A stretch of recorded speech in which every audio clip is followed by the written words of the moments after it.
She thought the financial chokehold would break her. Her husband, Devin, announced, self-satisfied, "I blocked all your cards. Now you'll have to ask me for money, even for your pads." His mother, Brenda, nodded approvingly, a smug smirk on her face. They were sure a hungry woman would quickly become compliant. They were confident in their power and control over the situation. But less than an hour later, an urgent call came through from the bank. "Hello, dear listeners.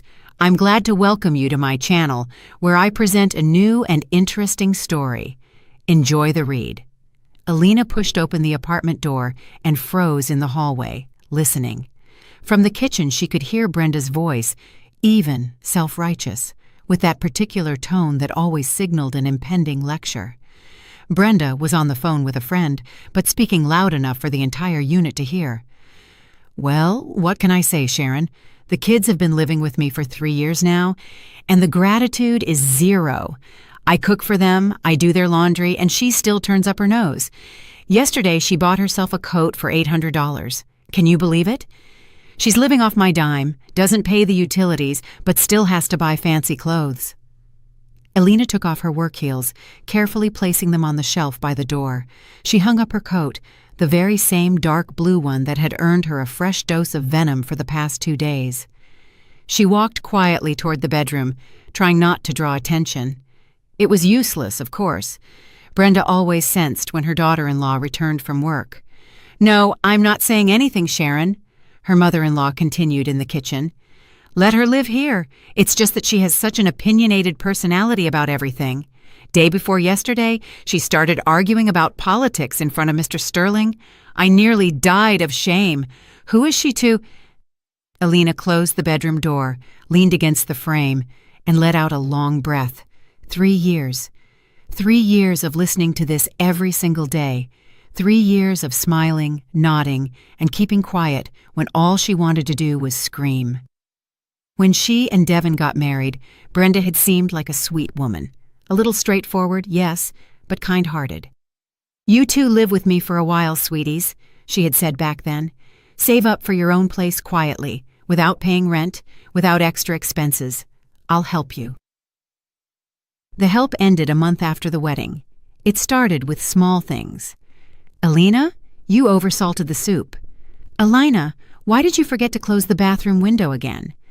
"Alina, why did you buy that brand of organic yogurt? I asked for the other kind." Then the small things escalated into a system. Brenda controlled Alina's every move. When she left, when she returned, who she talked to, and what she made for dinner. Devin either kept silent or just agreed with his mother, depending on the circumstances. He hadn't known how to argue with Brenda since childhood. It was easier to agree, nod, and wait it out. At first, Alina tried talking to her husband, explaining that living this way was unbearable. He'd shrug. "That's just how Mom is. What can you do? Just deal with it for a little while. We'll move out soon." Soon had stretched into 3 years. Alina walked to the window, looking out at the gray streets, slick with the March thaw. She had already saved $25,200, her money. Every month she put away almost her entire net salary of $4,500. Devin barely knew about this account. He knew his wife had a checking account, but he never asked about the balance. Why would he? Every month he transferred $500 to her other card for pocket money, as if Alina were a teenager with an allowance and not a grown working woman. She opened the closet, grabbed her gym bag, and tossed in her workout clothes. She was going to the gym first thing in the morning. She had been planning to resume her training for a while. Brenda would definitely have something to say about it, something about throwing money away that could have been used for groceries or utilities, though Brenda never allowed them to pay the utilities. "It's my house. I pay for it," she'd declare on principle, only to hold it over Alina's head at every opportunity. Footsteps sounded outside the door. Brenda had finished her call and was surely coming to check on her daughter-in-law. Alina quickly changed into her sweats and a gray tee, pulled her hair into a ponytail, and looked at herself in the mirror. 31 years old, she looked pretty good, tired, but not broken. The door creaked open without a knock. Brenda peeked in, giving Alina a critical once-over. "You're back?" The question was rhetorical. "Dinner in half an hour. I roasted chicken. Just don't tell me it's dry later. It's fresh, normal chicken. I bought it this morning." "Thank you, Brenda," Elena replied in an even voice. "I'll help set the table." "No need. I'll do it myself. You'll just mix everything up. Last time, you put the forks on the wrong side." Brenda closed the door. Elena clenched her fists, counting to 10, the forks on the wrong side. My God, she was 31 years old. She was a senior financial controller at a construction and development company responsible for millions of dollars in transactions, and here she was, being scolded over a fork. She took out her phone and opened the banking app. Savings account, $25,200. 3 more months, and she would have enough for a deposit and a small 1-bedroom apartment. First month's rent, a security deposit, and minimal furniture. Everything was calculated. She was already quietly checking apartment listings and scoping out neighborhoods. The main thing was to hold on, not to snap, and not to say anything she'd regret. The second card, the one Devin transferred $500 to monthly, lay in a drawer. Elena rarely used it. Why would she? The money was more a symbol of control than help. Devin, on the other hand, thought he was supporting his wife. Sometimes he even said it out loud. "I give you money. You're not complaining, right?" She didn't complain. She just saved her own money and waited. Dishes rattled in the kitchen. Brenda had started setting the table. Elena walked out to the hall to offer help. Her mother-in-law stood by the stove, arranging the roasted chicken on a large platter. Seeing Elena, she pursed her lips. "I told you, don't bother. Just wash your hands and sit down. Devin will be home soon, and we'll eat." Elena nodded silently, went into the bathroom, turned on the faucet, and lathered her hands. She looked at her reflection in the mirror above the sink. A calm face, steady eyes. No one would guess that she was simmering inside, that every day she held herself back from saying what she really thought. When she returned to the kitchen, Devin was already sitting at the table. He looked tired. His job as sales director for a regional distribution firm was stressful. He was on the phone all day, constantly smoothing over conflicts with clients. He looked up, nodding to Elena. No smile. "Hey." "Hey," she replied, sitting down across from him. Brenda settled at the head of the table, beginning to plate the chicken, a large portion for herself, generous for Devin, and a modest piece for Elena. The potatoes were also distributed unevenly. Then she placed a bowl of sliced vegetables on the table. "Eat while it's hot," she commanded. "Devin, how was your day?" "Fine, Mom. Tired, of course. One client tried to bleed me dry, wanted a 15% discount on a huge order." "Good job, son. You're such a hard worker, so responsible." Brenda glanced at Elena. "And how about you, dear? Everything okay at work?" The question held a hint of irony, as if Elena's job were just a little hobby, nothing serious. "Fine," Elena answered curtly. "We submitted the quarterly report. Everything balanced out." "Well, that's nice." Brenda took her fork and started on the chicken. "Listen, Devin, we should drive up to the cabin this weekend and see how things look after the winter. The snow might not be completely gone yet. We need to check the roof, too, in case it's leaking." Devin nodded while chewing. "Let's go Saturday." "Good. And you, Elena, you'll stay home and make us lunch for when we get back. We'll be hungry after all that work." Elena didn't have a chance to respond. Devin didn't feel the need to object either. The matter was decided. There was nothing to discuss. It was always like this. Plans were made without consulting her, then announced calmly as a certainty. Dinner continued in silence. Brenda occasionally interjected comments about the neighbors, the weather, or how eggs had gone up in price again at the grocery store. Devin mumbled his agreement. Elena remained silent, methodically chewing the chicken. Dry, despite Brenda's assurances, overcooked to be honest, but commenting on it would only lead to a wounded silence and a 30-minute justification of how difficult it was to cook for ungrateful people. After dinner, Elena began clearing the dishes. Brenda, as usual, stopped her. "Leave it. I'll wash them myself. You're never careful enough. I always have to rewash everything anyway." Elena put the plates back on the table and left the kitchen. In the hallway, she ran into Devin. He was heading to the living room to watch TV, like every evening. She tried to catch his eye. "Devin, we need to talk." He frowned. About what? Us? The way we live? Later, okay? I'm exhausted today. Later. Always later. Alina let him pass, walked into the bedroom, closed the door, sat on the bed, and pulled out her phone, opening the app again. $25,200. 3 months.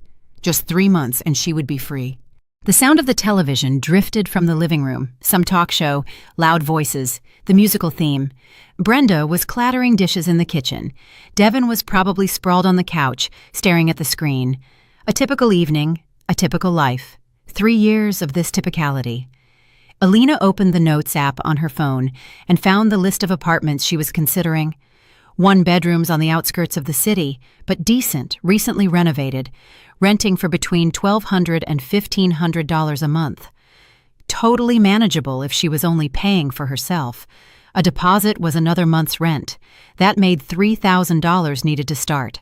Furniture, at least the basics. A sleeper sofa, a table, a dresser. She could keep it under $5,000 if she bought decent used pieces. Dishes, bedding, small things, another $2,000. Total moving cost, $10,000. That would leave her with $15,000. A cushion for the first few months while she settled in. She checked the calculation one more time. Yes, it was realistic. In 3 months, she could walk away. She just had to endure, not lose her cool, and not give them a reason for a scene. The door cracked open. Devin looked in. "I'm going to bed. Got an early start tomorrow." "Okay." He walked to the closet and pulled out his pajamas. Alina watched his back. She had once loved this man. She had fallen for him 4 years ago at a party thrown by mutual friends. Back then, Devin had seemed funny, easygoing, and attentive, courting her beautifully. Flowers, walks, weekend trips out of town. They married a year later. He said he wanted to start a family, that Alina was the one he saw a future with. Then they moved in with his mother, and Devin changed. Or maybe he just showed his true colors. The man who had lived under Brenda's wing his whole life and didn't know how to say no to her. Alina spent a long time thinking about whether she could change the situation. She talked, explained, and pleaded. Useless. Devin would nod every time, promised to talk to his mother, but nothing changed. It was easier to agree, wait it out, and pretend everything was fine. "Why aren't you sleeping?" he asked, changing clothes, thinking. About what? Different things. Devin shrugged and lay down on his side of the bed. 2 minutes later, he was breathing evenly, asleep. Alina sat for a while longer, staring into the darkness outside the window, then lay down, pulling the covers over herself. Through the wall, she could hear Brenda's voice. She was talking on the phone with someone else, probably her sister Denise. They discussed the news every night. The words were indistinguishable, but the intonation was familiar. The same self-assurance, the same condescension. Alina closed her eyes. 3 months. Endure it for 3 months, then slam the door and never hear that voice again. Never again be lectured about over-salted soup and incorrectly placed forks. Never again feel like a powerless little girl in someone else's house. Deep inside, a tiny spark of cold, methodical malice glowed. Not rage, no, malice. Alina wasn't the type to cause a scene or slam doors. She knew how to wait, how to save, and when the time came, she would leave so quietly and calmly that Brenda wouldn't even realize she had lost a convenient target for her nitpicking until it was too late. Her last thought before falling asleep was of this: how she would pack her things, call a taxi, and leave without looking back, without explaining. Just leave, and let them figure out how to live without her. The morning started as usual. Alina woke up at 7. Devin had already left for work. He always left early. He had to be at his office across the city by 8. Brenda was clattering dishes in the kitchen, making her breakfast. Alina quietly got ready, drank her coffee standing by the bedroom window. Going into the kitchen meant getting another morning dose of instruction on how to properly start the day. Work was peaceful. The quarterly report was filed. No audits were scheduled. She could focus on current tasks without rushing. Alina processed invoices, reconciled receipts, and exchanged emails with vendors, a familiar routine that didn't require much stress. By lunchtime, she was almost done. During her break, her colleague Shayla popped into her cubicle with a plastic container of salad. "Hey, Alina, want to eat together, or are you just going to stare at your phone again?"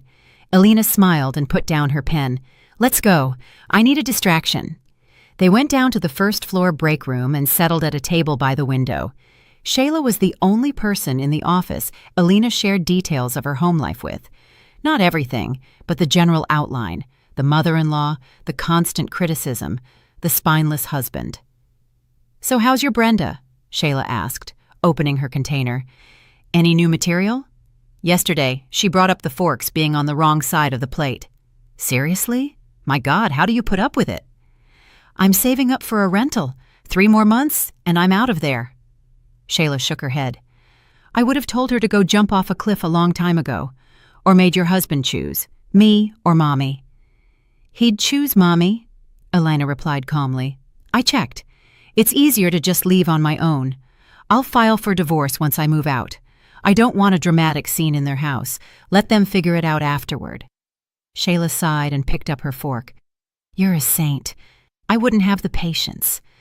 "Not a saint. I just know that a fight won't solve anything. Brenda is the kind of person who is always right. It's useless to argue. It's better to quietly pack up and go." They finished eating and returned to their desks. Alina checked the clock. 4 o'clock in the afternoon, an hour left of the workday. She could manage to close out a couple of payments and reconcile a disputed invoice with a contractor's accounting department. She immersed herself in the documents. Time flew by. At 6 o'clock, she left the office and boarded the commuter train. On the way, she stopped by a mall and looked at a coat she'd wanted for a long time. Dark blue, fitted, and wool. An $800 price tag. Alina tried it on, looking at herself in the mirror. It looked great. She needed new outerwear badly. Her old jacket was 3 seasons old, threadbare, and out of style. She paid with her main savings card, the one Devin barely knew about. The saleswoman packaged the coat in a branded bag. Alina left the store feeling satisfied. For the first time in a long time, she had bought something for herself simply because she wanted it, without agonizing over calculations or self-imposed restrictions. Her spirits were high until she opened the apartment door. Brenda met her in the foyer with an expression of righteous fury. "What is that?" Her mother-in-law jabbed a finger at the shopping bag. "A coat," Alina replied calmly, taking off her shoes. "I see it's a coat. How much?" $800. Brenda's face stretched, then turned crimson. $800? Are you out of your mind? Alina hung the bag on the hook, trying to keep her composure. "I needed a coat. My old jacket is worn out." "You're living off my dime. You don't pay utilities, you're living rent-free, and you spend $800 on a piece of fabric." Brenda's voice rose with every word. "You're squandering family money. Devin's paycheck doesn't stretch forever, you know. It's my money, Brenda. I bought the coat with my own salary." "What is your salary?" Brenda scoffed. "You live in this family, so all the money is shared. You should have consulted me, asked for permission. Maybe we needed that $800 for something else." Alina pressed her lips together, feeling the familiar malice rising inside. Ask her mother-in-law for permission to buy a coat with her own money. Absurd. "I don't feel the need to ask for permission to buy something with money I earned myself," she said evenly. "Oh, is that right?" Brenda crossed her arms over her chest. "So now you're getting arrogant. Well, we'll see about that." She turned and stalked into the kitchen. Alina went into the bedroom and closed the door. Her hands were shaking from suppressed anger. She grabbed her phone and texted Devin. "Your mother just had a meltdown because I bought a coat. With my own money. You need to talk to her." The reply came 10 minutes later. "We'll discuss it later." Later. Always later. Devin got home around 8. Brenda had set the table. Chicken again, this time stewed with vegetables. Alina only left the bedroom for dinner, not wanting to run into her mother-in-law any earlier. She sat down silently and picked up her fork. Devin was chewing, not looking up, Brenda watched her son expectantly. Finally, he put down his fork and sighed. "Alina, Mom says you bought an expensive coat." $800, Alina confirmed, "with my salary." "Yeah, okay, but—" He hesitated, glancing at his mother. "You should have checked with us. We're a family." Alina slowly put down her fork. "Checked about what? About needing outerwear? About how I spend money I earned myself? That's not the point. It's just, we live together. We have to agree on everything." "Agree with whom? With your mother about my paycheck?" Devin grimaced. "Don't be like that. I'm just saying you need to be more sensitive. Mom works hard, she cooks, she cleans, and I what? Sometimes you act, well, not very tactful." Brenda nodded triumphantly. Alina felt something inside her snap. Not very tactful. So buying a coat with her own money was tactless. "I see," she said quietly. "It's all clear." She stood up from the table and walked out of the kitchen. She heard her mother-in-law's voice behind her. "See, Devin, her attitude has completely soured. She used to at least listen to what you told her, and now—" Alina closed the bedroom door, cutting off the rest of the sentence. She sat on the bed, staring at the wall. She was burning up inside. She had honestly tried to live in peace, stayed silent, endured, avoided conflict, and saved her money so she could leave quietly, without drama. But every day they chipped away at her, little by little, droplet by droplet. 3 months. She had to hold on for 3 months. Then, freedom. The next day, the atmosphere in the apartment was strained. Brenda pointedly ignored her daughter-in-law. She clattered dishes in the kitchen with extra aggression. Devin fled to work early without even saying goodbye. Alina followed, breathing a sigh of relief as the front door closed behind her.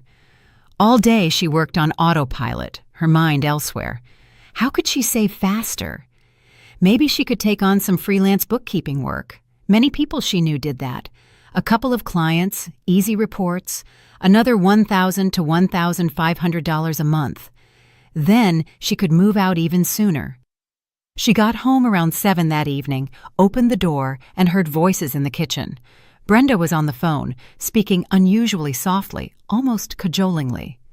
"Yes, of course, Denise. I know it's not a huge amount, but I need it for renovations in the unit. I've been meaning to replace the windows forever. So I finally decided to do it. The interest? Oh, honey, I'm not going to one of those payday loan places.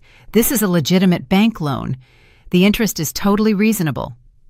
"Yes, $20,000 for 3 years. It was quick to process." "Well, I don't understand all this internet stuff, to be honest."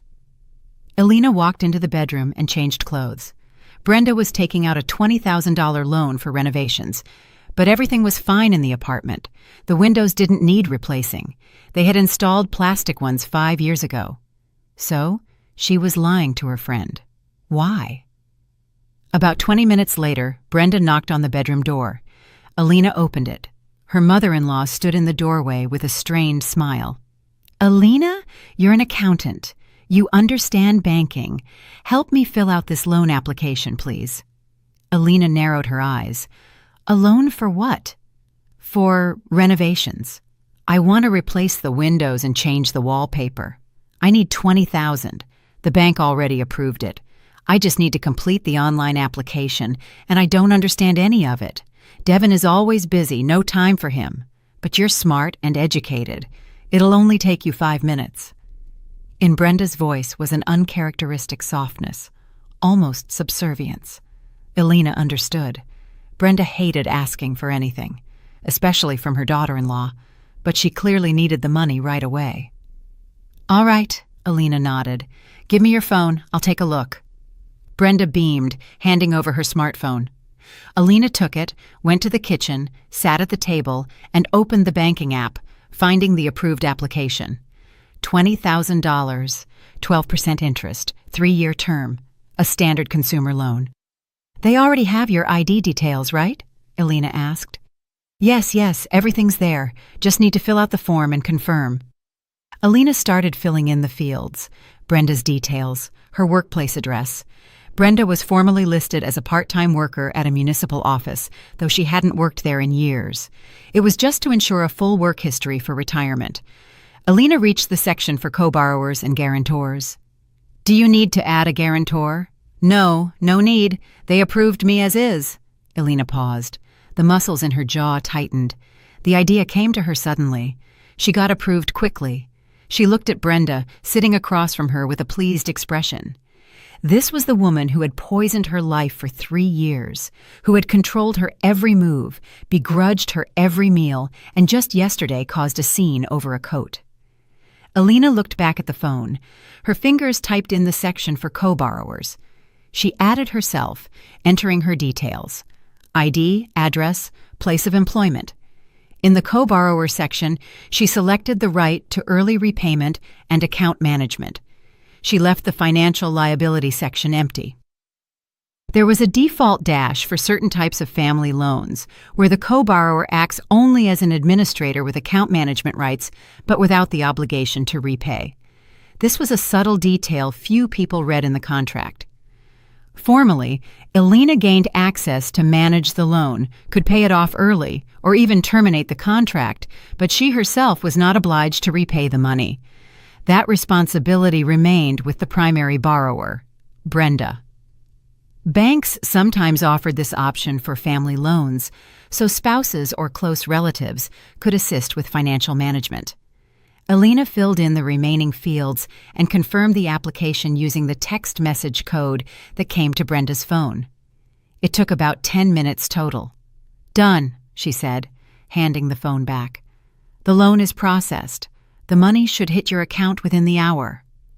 Brenda took the phone, squinting suspiciously at the screen. "Everything's right?" "Yes, check it over." Brenda quickly scanned the text on the screen and nodded. Of course she didn't read the entire contract. Why would she? Her daughter-in-law was the specialist, the accountant. She had done it correctly.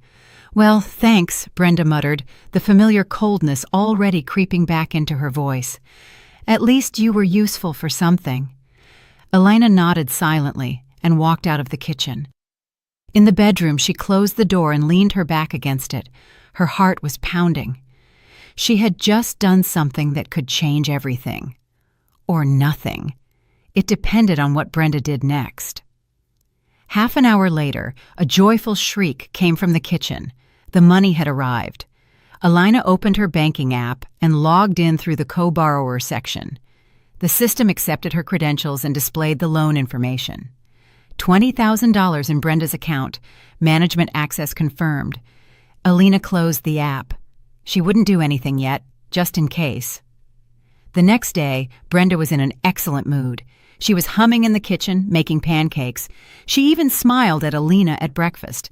The money must have been very much needed. Alina didn't ask what for. It wasn't her business. A day later, Brenda left in the morning and returned at noon with a look of satisfaction. At dinner, she mentioned to Devin, "Devin, I put half of the loan money into a certificate of deposit at 15% for 6 months. Can you believe it? I'll make money on the spread. I took the loan at 12% and put it in at 15%. It's smart business." Devin nodded, not really absorbing his mother's financial schemes. Alina silently finished her soup.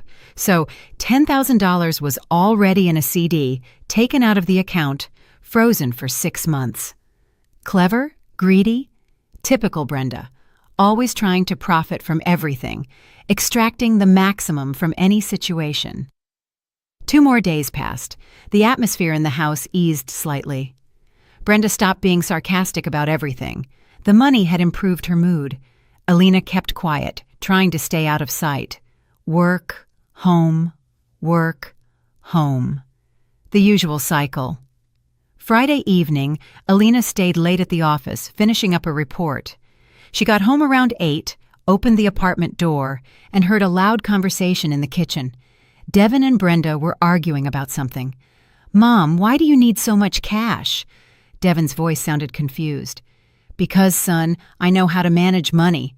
I put some in a CD and I lent the rest to Denise for interest. She'll pay me back with interest in a month. I'll make even more. The rest is for current expenses. I know what I'm doing." "But it's a loan. You have to pay it back." "I'll pay it back, don't you worry. The CD interest will cover the loan interest. I'll even have some left over. You'll see, I planned it all out." Alina went into the bedroom without greeting them, closed the door, and pulled out her phone. So, Brenda had already spent the loan, $10,000 in a CD that couldn't be withdrawn early without losing the interest. Some amount lent to her friend Denise. The rest, who knew where? Brenda was playing financial games, trying to profit from other people's money. Alina opened the app and checked the loan account. Yes, the entire amount had been withdrawn. The balance was zero. Principal debt, $20,000. The payment schedule was laid out for 3 years. The first payment was due in a month, $800 and change. She closed the app. Her hands weren't shaking. Inside, she felt a cold clarity. Alina wasn't planning anything yet. She was just watching. But somewhere deep in her consciousness, an understanding was growing. She had a tool, a lever, a way to respond if it came to that. The weekend was tense. Brenda resumed her nitpicking. The soup was undersalted. Alina spent too long in the bathroom. The music in her room was too loud, even though the volume was barely audible. Devin kept silent, hiding behind his laptop. Sunday evening, her mother-in-law threw another fit. Alina was making dinner, pasta with chicken and vegetables. Brenda walked into the kitchen, tasted the sauce, and grimaced. "Oversalted again. Don't you have any taste buds?" "I think it's fine," Alina said calmly, stirring the pan. "You think it's fine, but Devin and I have to eat it. You always ruin everything. You can't cook, and you clean half-heartedly. It's just the appearance of work." Alina clenched her teeth, continuing to cook. Brenda didn't stop. "And you allow yourself too many liberties. Buying a coat without asking, spending money left and right. Don't think I don't notice. You're living here rent-free with food provided and no gratitude, just complaints." "I'm not living rent-free," Alina said quietly, without turning around. "I work. I earn money. I pay for my own things." "Working?" Brenda scoffed. "How much do you earn? Peanuts, probably. But this apartment, the utilities, the food, it's all mine. So keep quiet and be grateful." Alina turned off the stove, transferred the pasta to a large bowl, and turned around, looking her mother-in-law in the eye. "Brenda, I'm tired. I'm tired of your criticism. I'm tired of justifying every little thing. I try to live peacefully, not to conflict, but every day you find a reason to humiliate me." Brenda stood straight, crossing her arms. "Oh, humiliation! So, telling you the truth is humiliating? Well, forgive me, but I'm used to calling things as I see them. If you're miserable here, nobody's forcing you to stay. The door is right there." Alina swallowed, feeling everything inside her tighten into a hard knot. The door is right there, as if it were that simple. Just pick up and leave. But she couldn't leave right now. She only had enough money for the first month's rent. What then? She needed to hold out for 3 more months. 3 months, and she would be ready. "Understood," Alina said flatly. "Thank you for your hospitality." She took the bowl of pasta and carried it to the bedroom. She had no energy to eat in Brenda's presence in the kitchen. She closed the door, sat on the bed, her hands shaking, a lump in her throat. 3 months. Just 3 months. And then she would slam that door so hard, Brenda would remember it for the rest of her life. Monday started with rain. Alina woke up to the sound of drops hitting the window pane. 7 o'clock. Devin was still asleep. Her mother-in-law was already clattering dishes in the kitchen. A typical morning. Alina quietly got dressed, gathered her things, and slipped out of the apartment without going to the kitchen. She didn't have the strength to listen to any more comments. At work, the day dragged on. Alina processed documents mechanically. Her thoughts were far away. The evening before, after Sunday's argument, she barely slept, replaying the conversation with her mother-in-law in her head. "The door is right there." The phrase festered. Brenda wasn't even trying to hide that she considered her daughter-in-law a burden, a freeloader, a superfluous person in the house. At lunchtime, Shayla looked into her cubicle again. "Elena, why are you so pale? Did your mother-in-law get to you again?" Elena nodded without looking up from the monitor. "Yesterday, she told me that if I'm miserable here, the door is right there." Shayla sat on the edge of the desk. "Listen, maybe you should really just move out? Even rent a room somewhere just to get away from her." "I don't have enough money yet. I need to save for about 3 more months to have a cushion. I don't want to get into debt later." "I get it. Hang in there. Summer's coming? Vacation? Maybe you can at least take a break from them?" Elena managed a bitter smile. "My vacation is in August. I have to survive until then." Shayla sighed, patted her friend's shoulder, and left.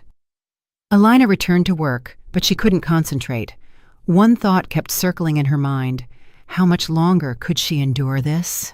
She got home around 7 that evening. She had intentionally stayed late at the office, completing a report that didn't exist, simply because she didn't want to go back. She opened the apartment door and heard voices in the living room. Devin was talking to his mother, discussing something about the cabin. Elena went to the bedroom, changed, pulled out her phone, and texted her husband. "We need to talk, seriously." The reply came 5 minutes later. Later, always later. Elena lay on the bed, staring at the ceiling. A vague unease was growing inside her, a premonition that something was about to happen. Dinner passed in a strained silence. Brenda was quiet. Devin was quiet. Elena ate quickly, not lifting her gaze. After dinner, she helped clear the table. Her mother-in-law accepted the help silently, not even saying thank you. Elena returned to the bedroom and closed the door. Devin came in half an hour later, sat on the edge of the bed, and looked at his wife. "You wanted to talk?" "Yes, about us, about how we're living." He sighed. "About Mom again?" "Not just about us. Devin, we can't live like this. Your mother humiliates me every day. You stay silent. I'm exhausted." "Elena, you have to understand. My mother is just like that. She's used to being in charge her whole life. It's hard for her to accept that I'm married, that I have my own family. You just need to endure it. She'll get used to it." 3 years, Devin. I've endured this for 3 years. She's not getting used to it. She's getting worse. "You're exaggerating. Mom takes care of us. She cooks, she cleans. You don't have to be so sharp." Elena felt something flip inside her, exaggerating. He didn't even see the problem. He didn't want to see it. "Fine," she said quietly. "I understand." Devin let out a sigh of relief, patted his wife's arm. "That's my girl. Don't worry about it.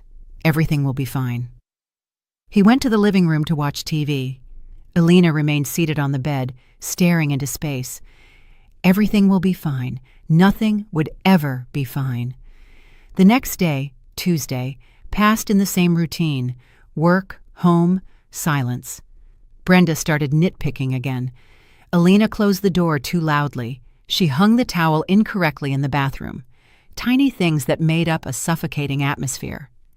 In the evening, as Elena was washing dishes after dinner, Brenda walked into the kitchen and leaned against the doorframe.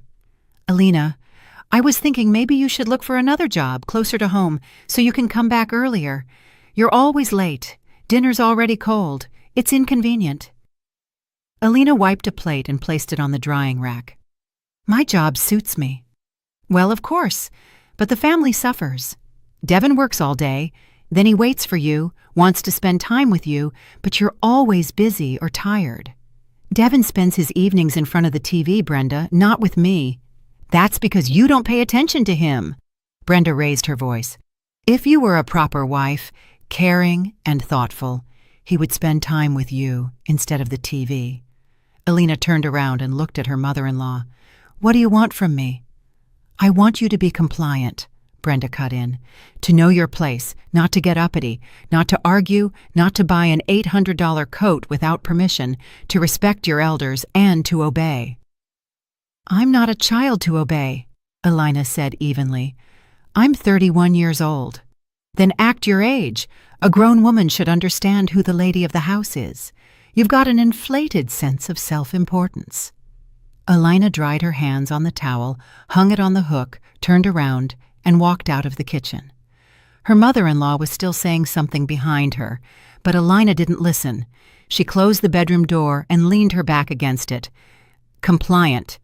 Brenda wanted her to be compliant, submissive, silent, and convenient. Elena took out her phone, opened the banking app, and looked at her savings account. $25,200. Then she switched to the co-borrower section and looked at Brenda's loan. $20,000 in debt, half of which was frozen in a CD, and the rest lent to Denise. The money was spent, distributed. Brenda was playing her financial games, confident in her own invincibility. Elena closed the app. Not now, not yet. Wednesday started with another argument. In the morning, Brenda discovered the refrigerator was out of milk. "Elena!" she yelled from the kitchen. "Did you buy milk yesterday?" "No," Elena replied, coming out of the bedroom. "I didn't know we were out." "How did you not know? You saw there wasn't much left. You should have bought some. Now Devin has no milk for his coffee." "I can run to the store." "Too late. He has to leave in 20 minutes. You're so irresponsible, that's what. You never think about anyone but yourself."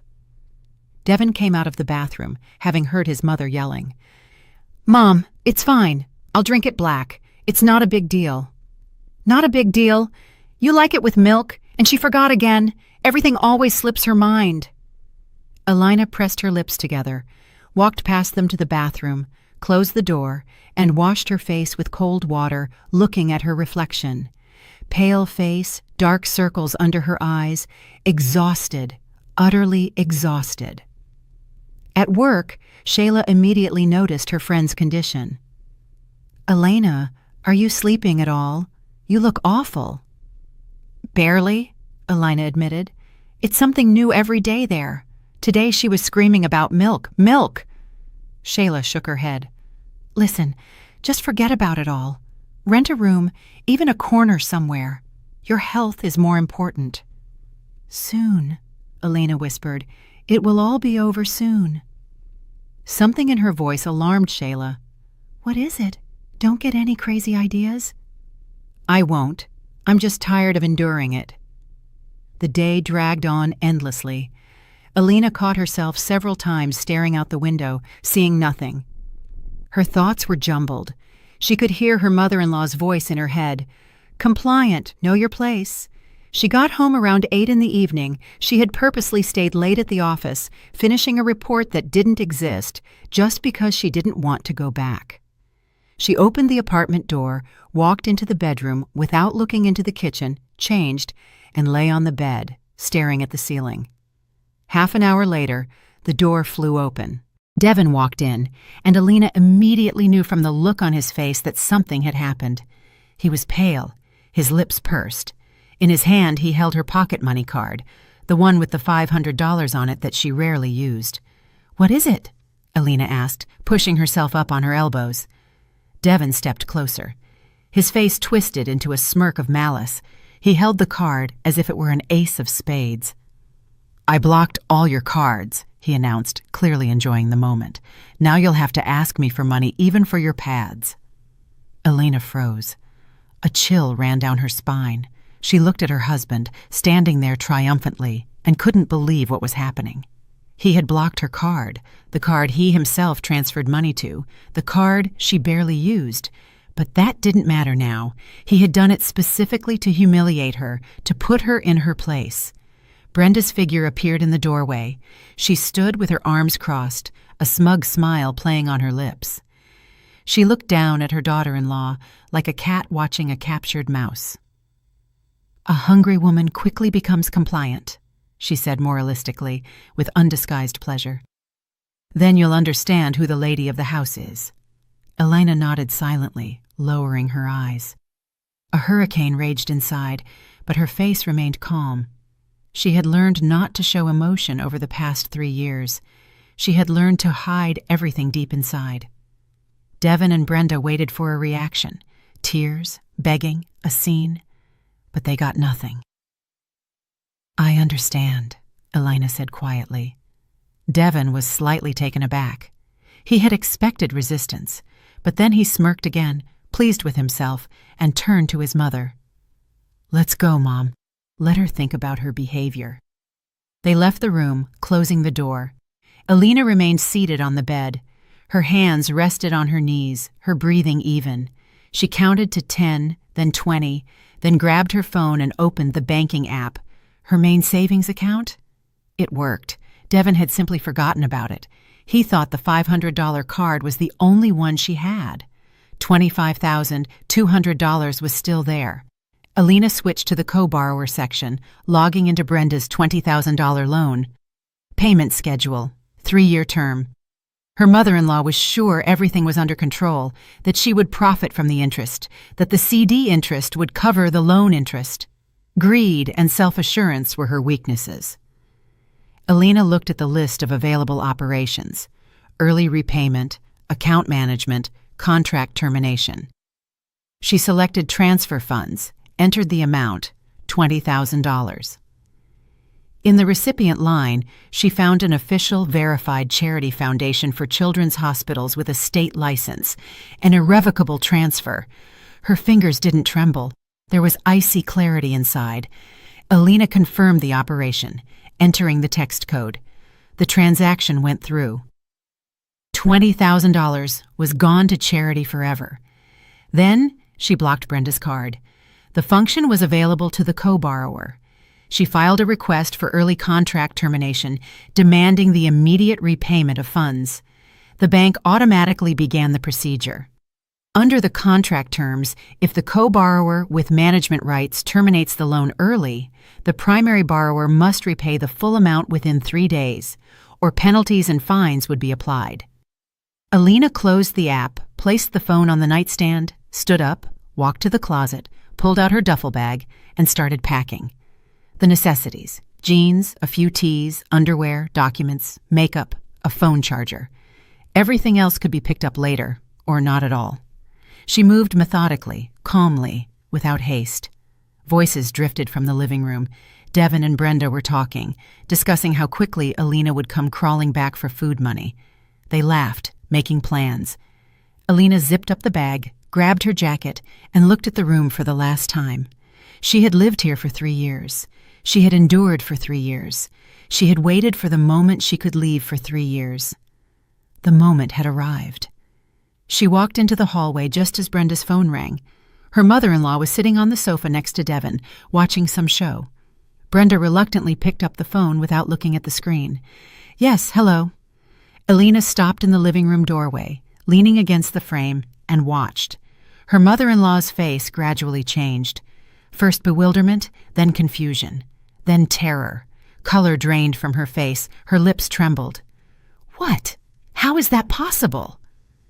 Brenda jumped up from the sofa, the phone pressed to her ear, grabbing the back of the couch with her free hand. "No, wait, I don't understand." Devin also stood up, looking at his mother anxiously. He took the phone and held it to his ear. "Hello? Yes, I'm her son. What are you saying?" Alina watched silently as he listened, his face turning crimson, his head shaking, as if trying to shake off the words coming through the phone. The bank operator spoke calmly, professionally. The co-borrower exercised her right. "Funds have been redirected to charity. The contract has been unilaterally terminated. The repayment demand takes immediate effect." "What co-borrower?" Devin practically yelled into the phone. His mother didn't have a co-borrower. "Your wife, Alina Whitlock," the operator's level voice came through the receiver. Devin slowly lowered the phone and turned to Alina, who was still standing in the doorway. His face was twisted in shock and rage. Brenda sank back onto the sofa. Her face was gray as ash, her hands shaking. She frantically grabbed the phone back, trying to say something to the operator, but he repeated the same thing. The sum of $20,000 must be repaid within 3 days, or fines and penalties will be applied. "Devin, they're saying," her mother-in-law stammered, looking at her son, "that the loan is blocked, the money is gone, and I have to repay $20,000 in 3 days, or else penalties and fines. How is this possible?" Devin threw the phone on the sofa and spun toward Alina. His eyes were burning with fury. "What did you do?" Alina looked at him calmly. Her voice was even, cold. "The same thing you did. I blocked access to the money." "It's my mother's loan! You had no right!" I did. I am the co-borrower with management rights. Your mother herself asked me to process the loan. She signed the contract without reading it. Check it if you don't believe me. Brenda grabbed the phone, frantically scrolling through the screen. She found the contract, scanned the text, and went even paler. There it was, in black and white. Elina Whitlock, co-borrower with the right to early repayment and account management. But it said, her mother-in-law stammered, unable to finish the sentence. You didn't read it? Elina asked harshly. You relied on me because I'm the accountant, the specialist, and I did everything correctly. Legally, it's clean. I had the right to dispose of those funds, and I did. Where? Devon shouted. Where did you put it? I transferred it to charity, to children's hospitals, irrevocably. Silence. Brenda stared at her daughter-in-law, not believing her ears. Devon opened his mouth, closed it, opened it again. You've lost your mind, he finally stammered. You stole $20,000 from my mother. I didn't steal. I transferred it. There's a difference. To steal is to take it for myself. I gave it to a good cause. Your mother took the loan and spent the money. Now she has to pay it back. But you're the co-borrower. Devon seized on the thought like a lifeline. You'll be sued too. You'll have to pay it back. Elina shook her head. No, Devon. I listed myself with management rights, but without financial obligations. Read the contract carefully since your mother didn't. All financial obligations fall on the primary borrower, that is, Brenda. I only managed the account and exercised my right. Brenda looked into the phone one more time, reading the contract. Her lips moved, her eyes darted over the lines. Then she slowly raised her head. The $10,000 in the CD, she whispered. I can't withdraw it early or I'll lose all the interest. I gave another $10,000 to Denise. She promised to pay it back in a month. And the rest? The rest you spent, Elina said, nodding. I know. You were playing financial games, trying to profit from the interest. Greed destroyed you. Devon took a step toward his wife. His face was contorted with fury. You'll return the money right now. I won't allow you to. You won't allow me? Elina smirked. Devon, you just blocked my card, announcing that I'd have to ask you for money even for my pads. You thought you put me in my place, that you made me compliant, but you forgot one thing. What? That the card you blocked wasn't the only one. My salary account is fine. I barely used the one you blocked anyway. So, no, I won't have to beg you for anything. But your mother will have to beg everyone. The bank gave her 3 days. Elina turned, walked to the bedroom, grabbed her bag and jacket, and returned to the hallway. Devon and Brenda stood rooted to the spot. Brenda suddenly sprang up and lunged at Elina. You can't just leave. You have to help. You did this yourself. Give the money back. I can't, Elina replied calmly, putting on her jacket. A charitable transfer is irreversible. The money is gone forever. Now it's the primary borrower's problem. But I won't be able to pay back $20,000 in 3 days. Brenda's voice cracked into a scream. Do you understand? They'll fine me. They'll start adding penalties. I'll be in debt. Elina gave her mother-in-law a long look. For 3 years, you and Devon humiliated me. Every day, every minute, you picked at every little thing, begrudged me every bite of food, demanding that I be compliant, that I know my place. I endured it, saved my money, and waited for the moment I could leave. And today, you decided to break me completely. You blocked my card, told me I'd be begging for pads. You thought I would break and become submissive. You're getting revenge, Devon said hoarsely. This is revenge. No, Elina shook her head. This is justice. You wanted to control me through money.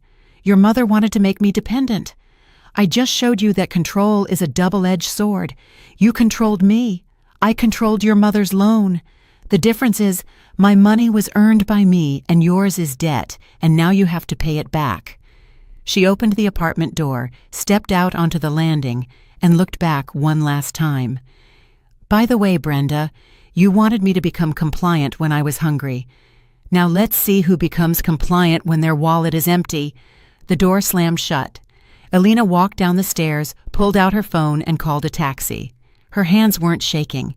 Inside, there was a strange calm, relief, and freedom. The taxi arrived in 5 minutes. Alina got in and gave the driver the address of a cheap but decent motel on the edge of the city.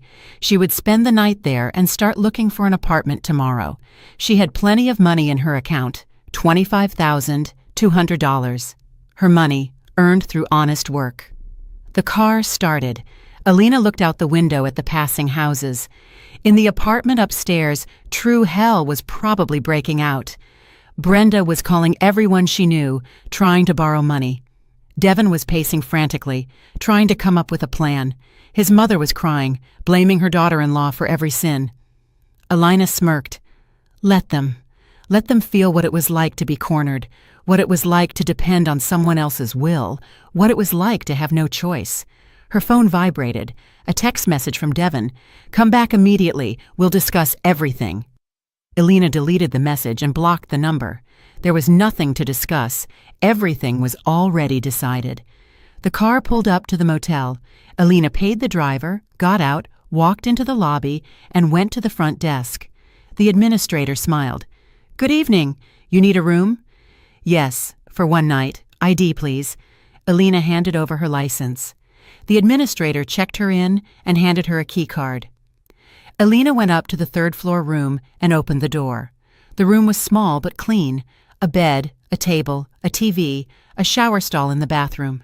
She placed her bag on the floor, took off her jacket, and sat on the edge of the bed, looking out the window. Car lights flashed below. The lights of high-rises shone in the distance. The city went on with its life, oblivious to small human dramas. Alina took out her phone, opened her notes, and looked at the list of apartments she had scouted. Tomorrow, she would start making calls, find something suitable, move in, and start a new life. Her phone vibrated again. A call from an unknown number.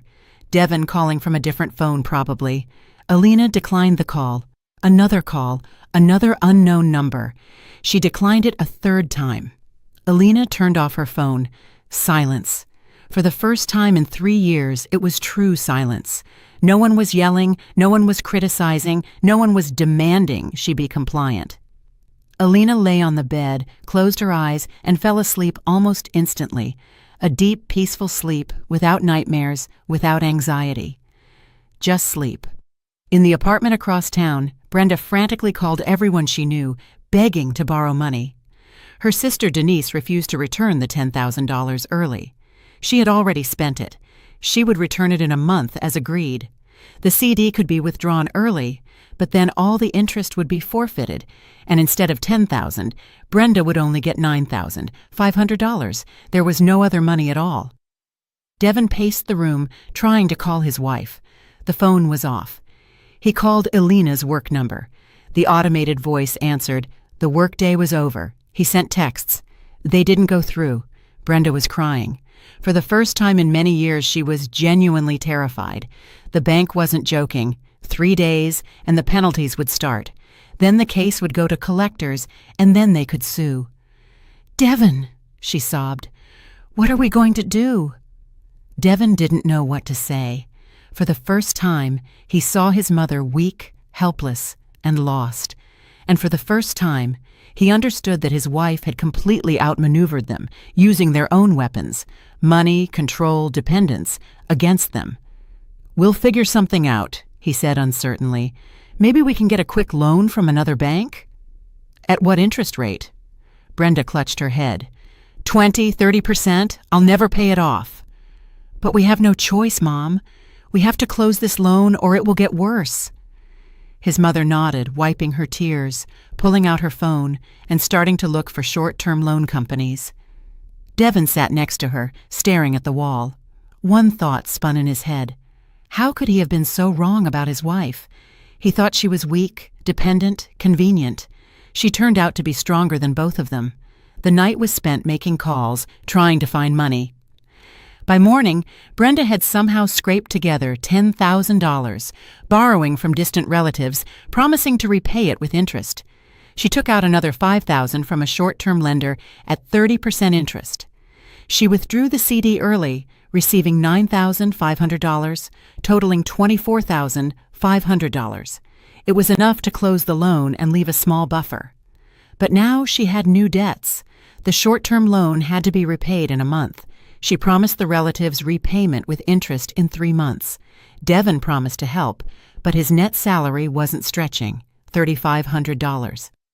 Brenda was realizing, for the first time in her life, what it meant to be in debt, to depend on others, to beg. Her whole life she had controlled, commanded, decided, and now she was the one who was dependent.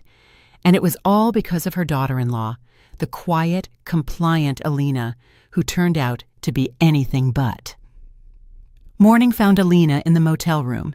She woke up refreshed for the first time in ages. She showered, got dressed, went down to the lobby, and ate breakfast at the cafe across the street. Coffee, a croissant, yogurt. Ordinary food, but somehow it tasted better than anything she had eaten for the past 3 years. She turned on her phone. 53 missed calls, 42 messages. Alina deleted everything without reading it. Most were from Devin, a few from unknown numbers. She opened the messages. The first ones were hysterical. "Come back immediately. You have no right. I'll sue you." Then the tone changed to pleading. "Alina, please, let's talk. Mom is hysterical. Help us fix this. I know I was wrong." The last message came an hour ago. "You ruined our family. I hope you're happy now." Alina scoffed. She ruined the family? Not 3 years of humiliation, not the blocked card with the mocking announcement that she'd be begging for pads, not the mother-in-law's daily criticism. No, she was the one to blame. She deleted all the messages and permanently blocked Devin's number. Then she opened her contacts, found the number for a legal consultant she had saved long ago, just in case. She called. "Good day," a man's voice answered. "Themis Legal Consulting. How can I help you?" "Hello, can I file for divorce unilaterally?" "Yes, of course. You'll need to file a petition at the courthouse near your place of residence. If there are no disputes over assets or children, the procedure is simplified. We have no shared assets and no children. Then it's simple. File the petition, pay the fee. You wait 1 month for the cooling off period, and then you receive the divorce certificate. And if my husband objects? It doesn't matter. Unilateral divorce doesn't require the consent of the other party. The court can only delay the process if the spouse intentionally fails to appear at hearings, but the marriage will still be dissolved eventually." "I see. Thank you very much." Alina hung up. So, it was all manageable. She would file the petition next week once she was settled. Devin could object all he wanted. It no longer mattered. She got dressed and left the motel. She needed to buy the essentials: bedding, dishes, groceries. She went to the nearest mall and shopped without rushing, with pleasure. Bedding that felt nice to the touch, beige with a white pattern. Simple, white, but quality dishes. Towels, washcloths, shampoo, body wash. Food that she liked, not what Brenda would approve of. The receipt came to $800. Alina paid without hesitation. Her money, her choice. No arguments about squandering funds. She returned to the apartment with the bags and started setting up. She made the mattress with the fresh bedding, placed the towels in the bathroom, and organized the dishes in the kitchen. By evening, the apartment felt lived in. Not rich, of course, but cozy.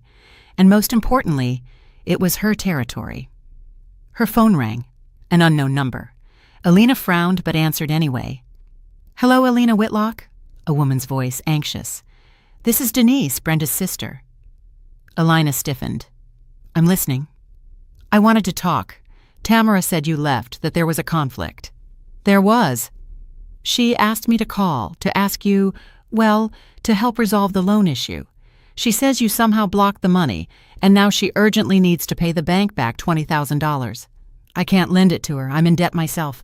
Maybe you—" "Denise," Alina interrupted, "I didn't block anything. I exercised my legal right as a co-borrower. Your sister took out a loan, asked me to help process the paperwork, and I added myself with management rights.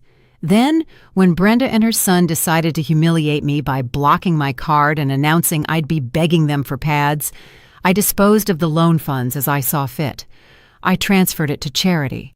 But that's her money, the loan money, but still, no, it's the bank's money that she is obligated to repay. I didn't break the law. Everything was within the terms of the contract. But she won't be able to pay it back. She doesn't have that kind of money. That's her problem, Denise, not mine. I lived in her house for 3 years and listened to humiliation every day, endured criticism, stayed silent when I wanted to scream, and saved money to move out. And when I was almost there, they decided to break me completely. They blocked my card to make me compliant. They thought I would crawl on my knees and beg for money. They were wrong. But Brenda is desperate. She's frantic, borrowing from everyone. She's already racked up new debts. Let her learn to live within her means. Let her understand what it's like to depend on someone else's will. I felt that for 3 years. Now it's her turn. You're cruel. No, Denise.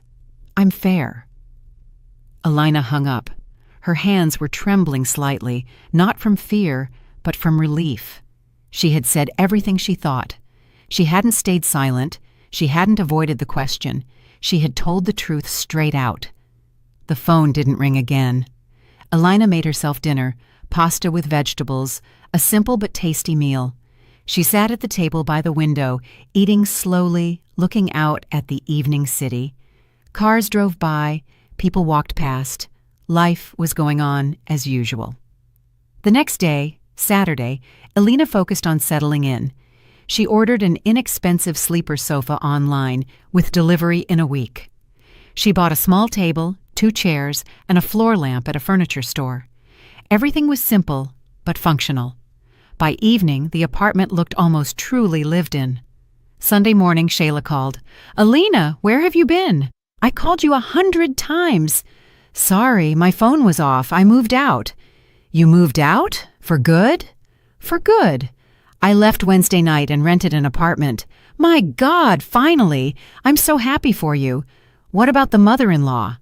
Elina briefly recounted the story. Shayla listened, gasping in disbelief. "Unbelievable!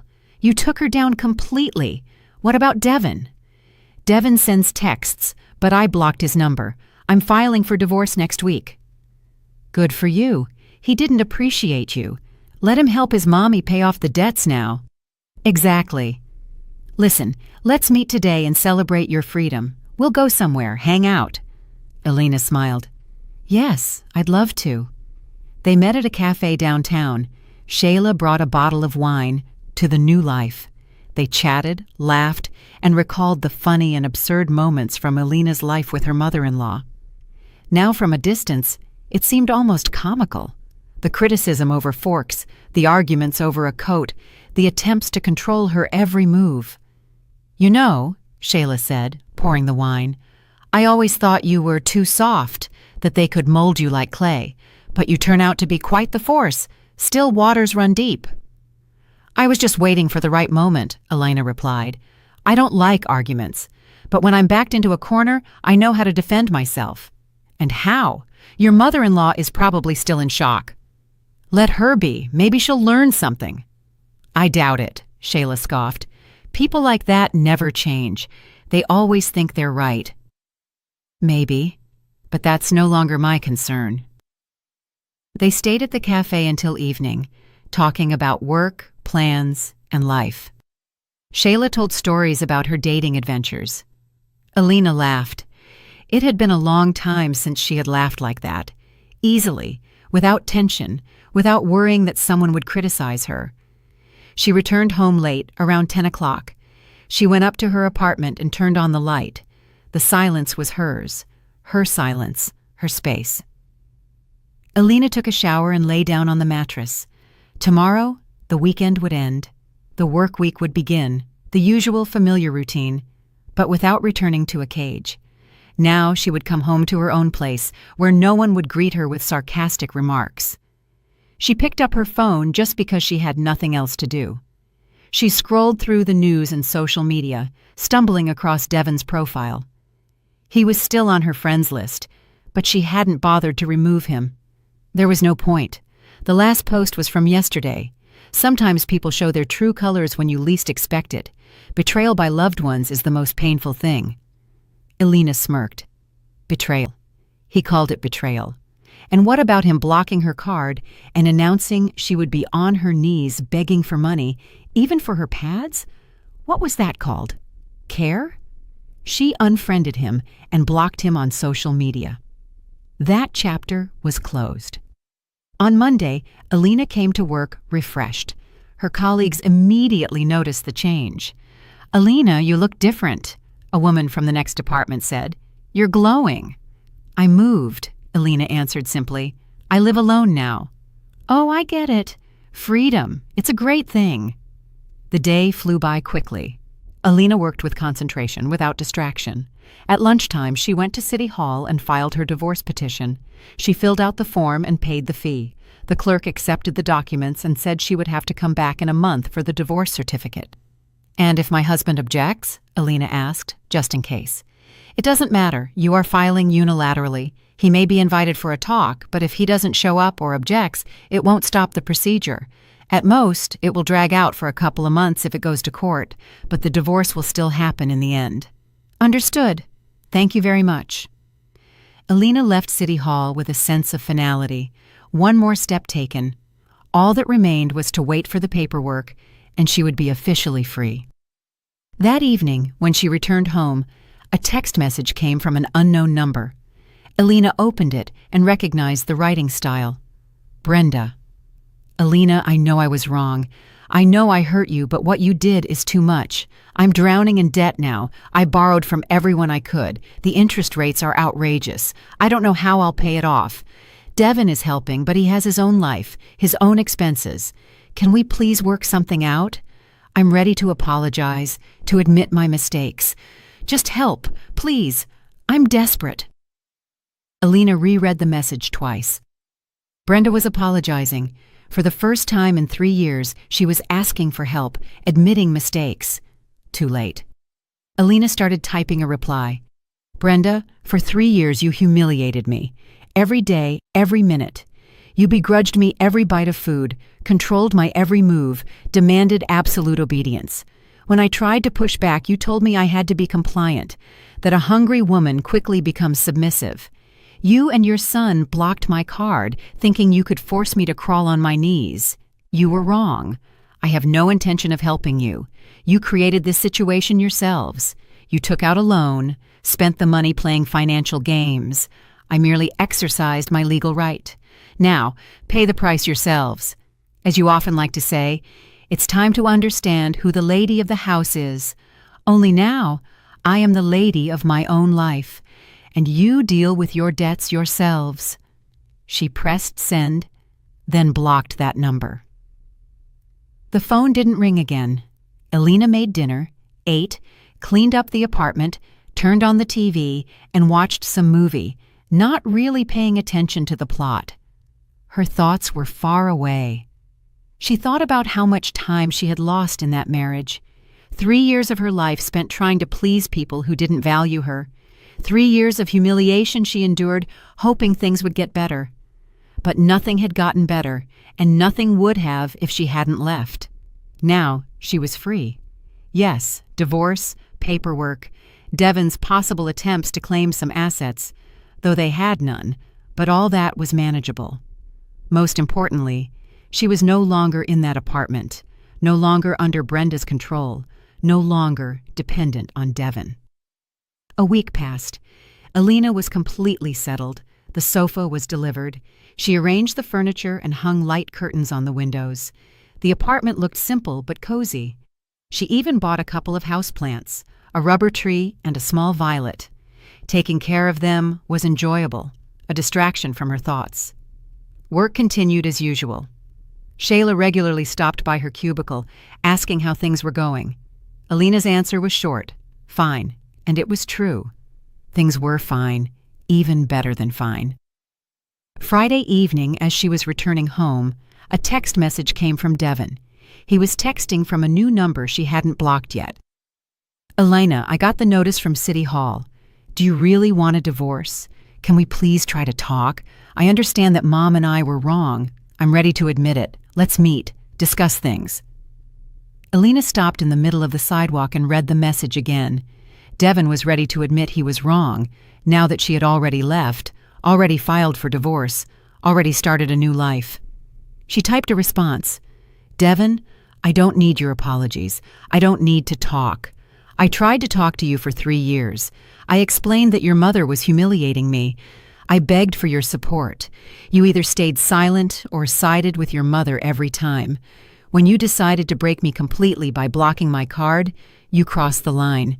It's too late now. The divorce will happen. Don't try to stop me." She sent it, blocked the number, and kept walking. At home, she took a long bath, filling the tub with bubble bath, lying in the warm water, relaxing. She hadn't allowed herself such simple pleasures in a long time. It felt awkward to take a bath in Brenda's apartment. Her mother-in-law would inevitably say something like, "You're wasting water," or "How long can you splash around like a child?" Here, no one bothered her, no one judged. 2 more weeks passed. Alina fully settled into the rhythm of her new life. Work, home, occasional meetings with Shayla. A calm, measured life, without stress or arguments. One morning, as she was walking to work, she ran into a familiar figure, Brenda. Her mother-in-law was standing near the entrance to Alina's office building, clearly waiting for her. She looked terrible, haggard, aged, with dark circles under her eyes. She wore an old jacket, and her hair was unkempt. She was not the confident, well-groomed woman who had ruled her apartment for 3 years. Alina wanted to walk past, but Brenda blocked her way. "Alina, wait! I need to talk to you." "I have nothing to talk to you about, Brenda. Please, 5 minutes." Alina sighed and stopped. "Go ahead." Her mother-in-law nervously twisted the handle of her purse. I wanted to apologize. I know I was wrong. I know I hurt you and didn't appreciate you. I was used to ordering everyone around, controlling things, and I didn't realize I had crossed the line. Devin understands it now, too. We're both to blame." "It's good that you understand," Alina replied evenly. "It's late, but better late than never. Maybe you'll come back? We'll change everything, I promise. I won't interfere in your lives. I won't criticize. I'll give you and Devin freedom." Alina looked at her for a long time. "Brenda, you don't understand. I will never come back. Even if you became the perfect mother-in-law, even if Devin got on his knees and begged, I am free. For the first time in 3 years, I am living the way I want to. No one tells me what to do. No one controls my every move. No one begrudges me every bite of food. You think I'll give that up?" "But Devin is suffering. He loves you." "Devin loved a convenient wife who stayed silent and endured. When I stopped being convenient, he tried to break me, blocked my card, and announced I'd be begging him for pads. That's not love, Brenda. That's a desire for control. He won't do that anymore. He will. Maybe not right away, but in a month, in a year, everything will go back to the way it was. Because neither of you knows how to live any other way. You're used to commanding. He's used to obeying you and expecting the same from his wife. I don't need that." Brenda paled. "So you won't forgive me?" "I have no intention of forgiving you. You owe me nothing. I owe you nothing. We are just different people, and our paths diverge. You live your life, and I will live mine." "But what about the debt?" Her mother-in-law's voice trembled. "I'm still paying it off. The interest is killing me. Devin is helping, but it's hard for him too." "That's your problem. You took out the loan, you pay it off. I'm not obliged to help you." "But you set this up yourself." "I exercised my legal right," Alina said sharply. "Everything was within the terms of the contract you signed without reading. I didn't break the law. I didn't steal your money. I simply disposed of it as I saw fit. You wanted to make me compliant, hungry, and dependent. I showed you that you, too, can be dependent. The lesson has been learned." Brenda looked at her daughter-in-law with a look of despair, then looked away and nodded. "Learned. That's good. Now go home and stop looking for me. I don't need your apologies. I don't need your presence in my life. It's over. Elena walked past her mother-in-law, entered the office building, rode the elevator to her floor, walked into her cubicle, sat down at her desk, and turned on her computer. Her hands were shaking slightly, not from fear, but from relief. The last encounter, the last conversation. Now, it was truly over. The workday passed quickly. Elena focused on the documents, without distraction. At lunchtime, Shayla looked in, but seeing her friend's focused expression, she just waved and left. They would talk later. In the evening, Elena returned home, made dinner, and sat by the window with a cup of tea, looking out at the city, the lights, the cars, the people. Life continued without stopping. Her phone vibrated, a text message from Devin, again from a new number. Mom said she ran into you, that you won't even talk to her. Elena, are we really strangers to you now? Do 3 years mean nothing? Elena considered this. 3 years? Yes, that was a long time. It was a part of her life, but that part had been painful, difficult, full of humiliation. Why remember it? Why go back? She typed a reply. Devin, those 3 years taught me one thing. You cannot live with people who don't respect you. You and your mother didn't respect me. I was a convenient object for you, to cook, to clean, to be quiet. When I tried to be myself, you decided to break me. It didn't work. Now, live your own lives. I'm no longer a part of your life. Don't text me. Don't try to meet me. The divorce will be finalized in 2 weeks. After that, we are officially strangers. She sent the message, blocked the number, and turned off her phone completely. She sat back down by the window, finished her tea, and smiled at her reflection in the glass. 10 more days passed. Elena received a notification from City Hall. The divorce was finalized. She could pick up the certificate. She went on the appointed day and received the document. She decided to keep her married name. She didn't want the hassle of changing all her documents. It was just a name, nothing more. She walked out of City Hall and looked at the certificate.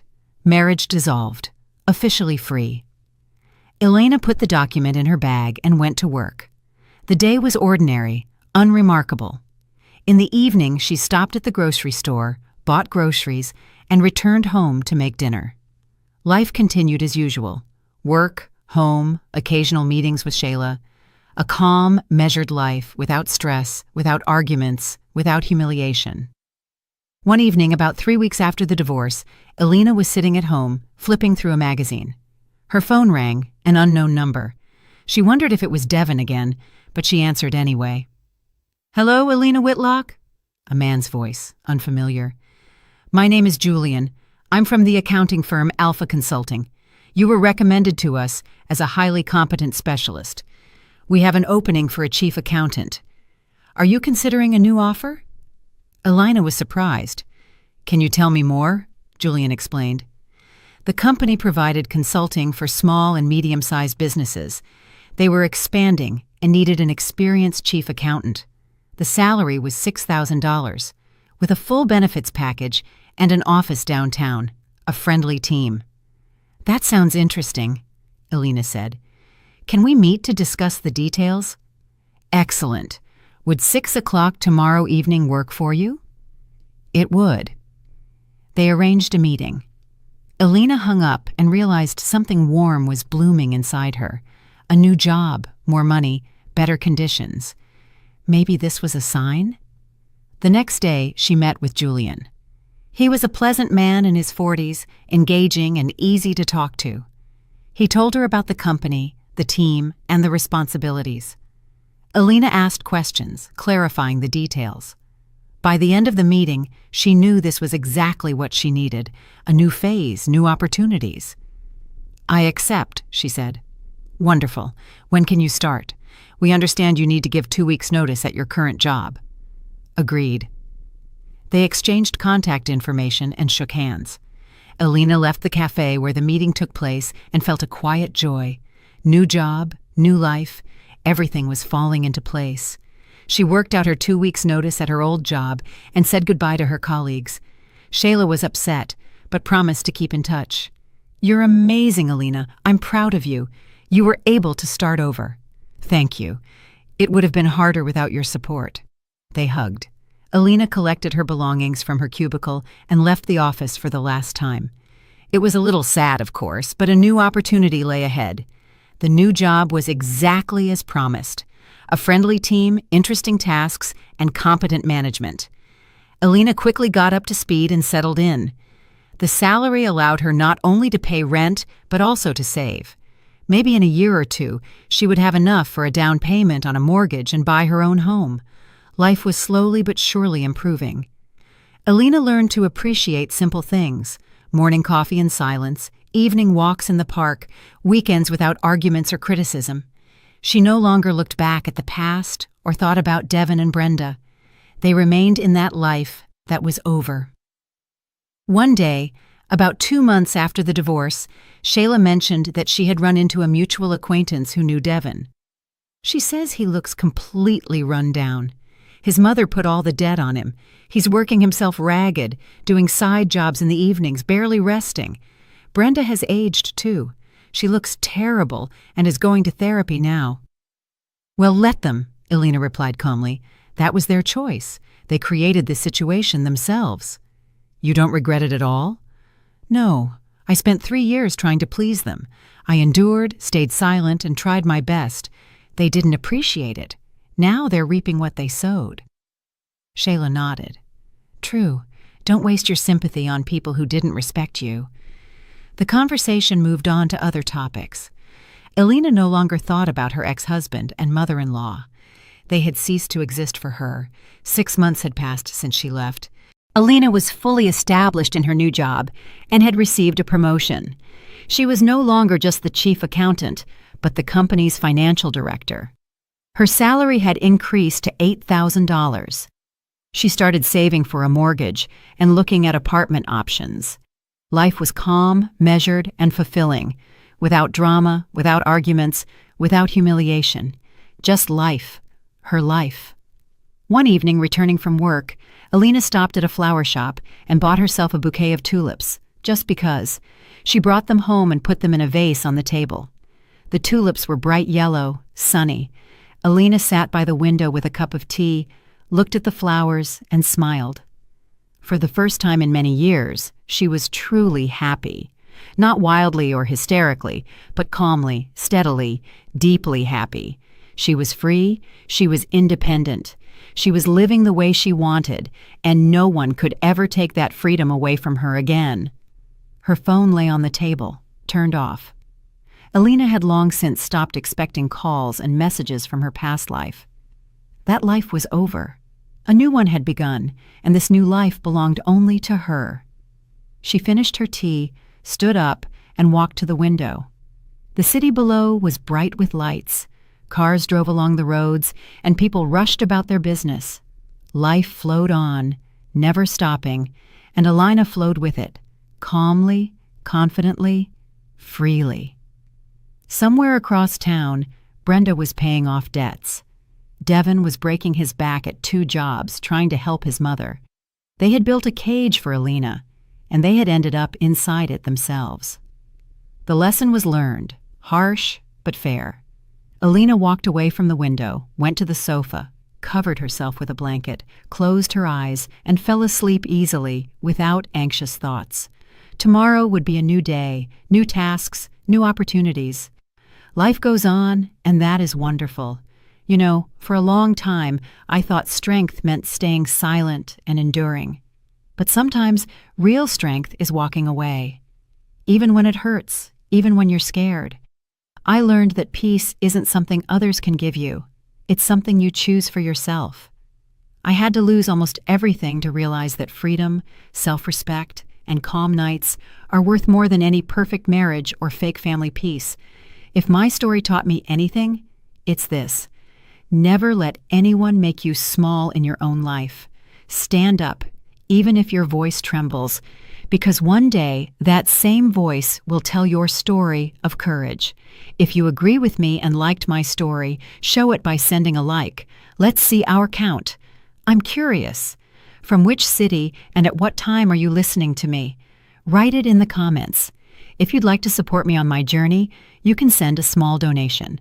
Thank you for listening and sharing your precious time with me. For more life stories like this, check out the other videos on my channel and subscribe. You'll see 2 new stories on the screen that I'm sure will catch your interest. Click one and start listening right away. Love. Maybe we all wear invisible scars, but that's what makes love real. It's not about perfection, it's about courage. So if you're listening right now and you've been hurt, don't give up on people. Sometimes, the right soul just takes a little longer to find you. If you agree with me and liked my story, show it by hitting the like button. Let's see how many of us feel the same. I'm curious, what city are you listening from, and what time is it there? Write it in the comments. If you'd like to support me on my journey, you can send a small donation. Thank you for listening and sharing your precious time with me. For more life stories like this, you can check out other videos on my channel and subscribe. On the screen, you'll see 2 more stories I'm sure you'll enjoy.